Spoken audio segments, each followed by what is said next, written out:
Ben ritrovati con i TG Flash di New Sicilia. Una notizia da lasciare attoniti: un incidente mortale si è verificato lungo la Gela Catania allo svincolo per Piazza Armerina. A perdere la vita la maestra Maria Carmela Di Bennardo, nata in un ospedale di Vittoria, ma residente dal primo giorno ad Acate. Una dinamica ancora non del tutto chiara, quella che ha causato lo scontro tra un camion e un'auto, con conseguente distruzione di entrambi i mezzi. I carabinieri della compagnia di Messina Centro hanno arrestato 3 persone già note alle forze dell'ordine.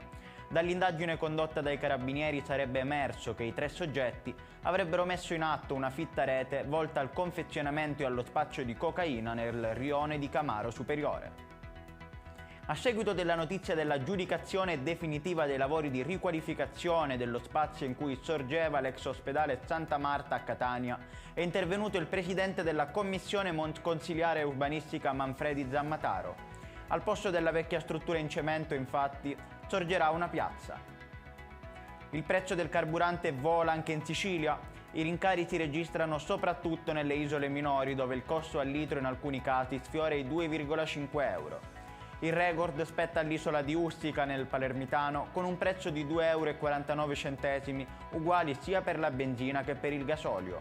Al secondo posto l'isola di Lampedusa, dove oggi un litro di gasolio costa 2,42 euro, mentre la benzina 2,39 euro. Ed è tutto per questa edizione. Il prossimo appuntamento sarà questa sera alle ore 20.